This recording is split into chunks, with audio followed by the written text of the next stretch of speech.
తెలుగువారి number 1 choice Telugu matrimony.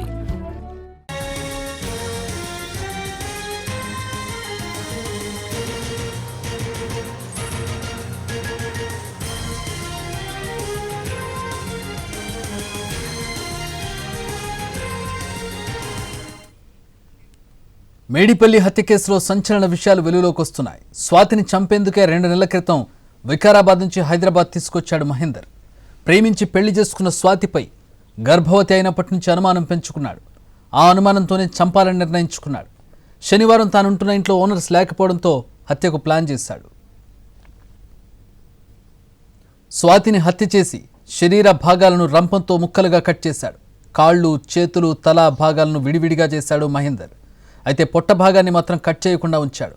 తర్వాత శరీర భాగాలను తీసుకెళ్లి మూసీలో పడేశాడు. మరోవైపు స్వాతి హత్య అనంతరం పోలీసులు ఎదుట లొంగిపోయాడు మహేందర్. మహేందర్ చెప్పిన విషయాలను కన్ఫర్మ్ చేసుకున్నారు పోలీసులు. మూసీలో పడేసిన శరీర భాగాలను గాలించారు. అయితే వరద తీవ్రత ఎక్కువగా ఉండడంతో స్వాతి శరీర భాగాలు లభించలేదు.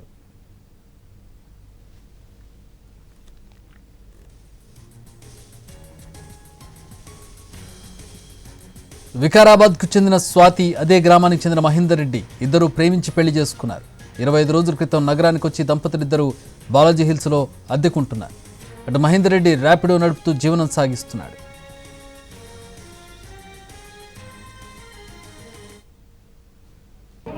స్వాతి తండ్రి రాములు ప్రస్తుతం మనతో పాటు ఉన్నారు. తనతో మాట్లాడదాం. రాములు గారు, ఇది ఎప్పుడు జరిగింది, ఎలా వెలుగులోకి వచ్చింది, మీకు ఎప్పుడు తెలుసు? ఎవరైనా ఒకళ్ళు కామన్గా చేసుకుందాం. రాత్రి 2 o'clock అట్లా ఇక్కడ నుంచి సారు సిఐ సార్ వికారాబాద్ పోలీసుని ఫోన్ చేసిరంట సార్. ఇక్కడ నుంచి వికారాబాద్ పోలీసుని ఫోన్ చేసిరంట. వాళ్ళు ఫోన్ చేసి వాళ్ళు మా ఇంటి దగ్గరికి వచ్చారు. 2:30-3 గంటలకు మా ఊర్లోకి వచ్చారు. ఊర్లోకి వచ్చి మాకు వచ్చి లేపారు. లేపితే ఇట్లా అమ్మాయి అంటే మీ కూతురు అంటే అవ్వ అని చెప్పిన. అంటే ఇక హైదరాబాద్ ఉంటుందంటే అవ్వ అని చెప్పిన. ఇప్పటికల్లా వాళ్ళు ఏం చేశారంటే ఇట్లా సూసైడ్ చేసుకుని చనిపోయిందంటే మీ అమ్మాయి అని చెప్పేసి వాళ్ళు ఇంతే మాట చెప్పారు. వాళ్ళు కానిస్టేబుల్ గారు వచ్చి ఇక మళ్ళీ ఇక్కడ మేము ఈ సార్కి సిఐ సార్కి ఫోన్ చేసినాము. అవి చనిపోయింది ఇక్కడనే ఉందని చెప్పి సార్ అన్నాడు. అంతవరకు మేము ఏం మాట్లాడాలి. శుక్రవారం చంపాడా లేకుంటే నిన్న చంపాడని చెప్పిండా, ఎట్లా చంపిండి ఏమని మీకు చెప్పిండా, అసలు పోలీసులు ఏం చెప్పింది? మాకు రాత్రి ఎరకైంది. ఇది రాత్రి ఇంచుమించు మాకు 3 గంటల వరకు అట్లా ఎరకైంది. వాళ్ళు ఎప్పుడు చంపింది తెలియదు, ఏం చేసింది తెలియదు. అంటే ముందు ఎప్పుడు అంటే మాకు వాళ్ళు ఇద్దరు పరిచయం, మాకు అది ఏం లేదైతే లేకుండే. వాళ్ళిద్దరి మధ్యలో ఎప్పటి నుంచి ప్రేమ ఉంది తెలియదు, మాకు అది తెలియదు. మేమైతే ఆమె డిగ్రీ ఇక్కడనే హాస్టల్లోనే ఉండే, మొత్తం డిగ్రీ మొత్తం కంప్లీట్ ఇక్కడనే హాస్టల్లోనే ఉండే. అప్పుడు ఎప్పుడు సంక్రాంతికి అప్పుడు సెలవులప్పుడు వచ్చింది ఇంటికి. 18కి స్కూల్ మళ్ళీ స్టార్ట్ అవుతాయి కదా. 18కు తెల్లారు పంపిద్దామని నేను అనుకున్నా. అదే నైటు ఇద్దరు లేచిపోయారు. ప్రేమ వివాహం చేసుకున్నారు. ఎందుకు హత్య చేస్తాడు, చేయాల్సిన అవసరం ఏమొచ్చింది? గతంలో పాప ఏమని చెప్పడం జరిగిందా, అసలు ఏంటి? ఎందుకంటే ఇప్పుడు గర్భవతి అని కూడా తెలుస్తుంది. అది ఇక వాళ్ళకి తెలవాలి. అది ఎందుకు గురించి చంపిండు అది మాకైతే ఏం తెలియదు. ఆమె అయితే మరి ఏం చేసింది, ఆయన ఏం చేసిండో మాకైతే ఏం తెలియదు. మేమైతే దూరం ఉన్నాం, వాళ్ళకి తెలవాలి. సో ప్రస్తుతం అయితే పోలీస్ స్టేషన్కి ఇటు స్వాతి పేరెంట్స్ చేరుకున్నారు. పోలీసులు కూడా కేసు దర్యాప్తు చేస్తూ ఉన్నారు. ప్రేమించి వివాహం చేసుకున్నాడు తన కూతుర్ని, వరకట్నం తేవాలని, అలాగే అత్యంత కిరాతకంగా హింసించడం, కొట్టడం లాంటి చేశాడు. సో మేము కూడా ఇంటి దగ్గర నచ్చజెప్పాము. మళ్ళీ మా ఇద్దరు కూడా కలిసి ఉండేలా కూడా మేము పెద్దల సమక్షంలో పంచాయతీ పెట్టి వారిద్దరిని కలిపాము. కానీ ఈ విధంగా జరుగుతుంది, తన కూతురు అత్యంత దారుణంగా కిరాతకంగా హతమార్చాడని మేము ఊహించలేదు. ప్రస్తుతం అయితే కేసులు నమోదు చేసుకుని దర్యాప్తు చేస్తున్నారు కాబట్టి మహేందర్ను కఠినంగా శిక్షించాలని తండ్రి ఆవేదన వ్యక్తం చేస్తూ ఉన్నాడు. వాస్తవంగా సంవత్సరం క్రితం వీరు ప్రేమ వివాహం చేసుకున్నప్పుడు తర్వాత హైదరాబాద్ వచ్చారు. హైదరాబాద్ వచ్చిన తర్వాత వీరు తరచూ గొడవలు చేస్తున్న క్రమంలో సంక్రాంతికి ఊరికి వెళ్ళారు. ఆ తర్వాత పెద్దల సమక్షంలో నచ్చ చెప్పిన తర్వాత ప్లాన్ ప్రకారంగానే మహేందర్ స్వాతిని ఊరు నుండి తీసుకువచ్చి మేడ్చల్లోని బాలాజీ హిల్స్లో అక్కడ రెంట్ తీసుకొని హతమార్చాడని తెలుస్తుంది.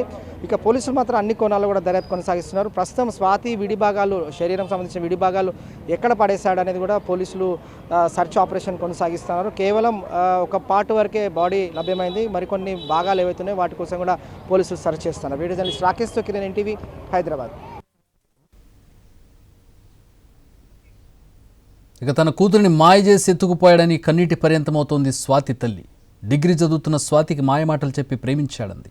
తాము ప్రేమ వివాహం వద్దని వారించామని, అయితే మహేందర్ మాయలో పడిపోయి తమ మాట వినకుండా అతన్ని వివాహం చేసుకుందని తెలిపింది. ప్రేమ వివాహం చేసుకున్న తర్వాత మంచిగా ఉండమని చెప్పి బంగారం డబ్బు ఇచ్చి పంపామంది. అంతేకాదు తనను ఎప్పుడైనా చంపుతాడని భయం వ్యక్తం చేసిందని, తమతో మాట్లాడేందుకు కూడా స్వాతిని అనుమతించేవాడు కాదని ఆరోపిస్తోంది స్వాతి తల్లి.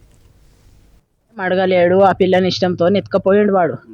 ఆ పిల్ల ఇష్టం లేకున్నది, ఆడు చచ్చిపోతున్నాడంట. వాళ్ళ అమ్మ నాయన మా పిల్లని ఇంట్లో పిలుచుకొని వాళ్ళ నాయన కాలు మొక్కిండంట. ఆమె అక్కకి ఎంత బంగారం పెట్టినో అంత బంగారం పెడతా, అన్నం చేసుకో, నీ కాలు మొక్తా అంట. 2 గాళ్ళ మీద పడ్డారంట. పడితే మా అమ్మ మా నాయన ఒప్పుకోరు అక్క, వాళ్ళని అడుగు అన్నదని ఆ పెళ్లి చేసుకొచ్చిండ్రు. తల్లి తండ్రి అక్క అందరు పోయి పెళ్లి చేసుకొచ్చిండ్రు. రోజు కొట్లాట కాదు, ఇక మంచిగుండ్రా ఎట్లా చేసిండ్రా ఆయనకి ఇష్టం లేదు. ఇప్పుడు 5 నెలలు వెళ్ళి 6 నెలలు కడుపుతోనున్నది.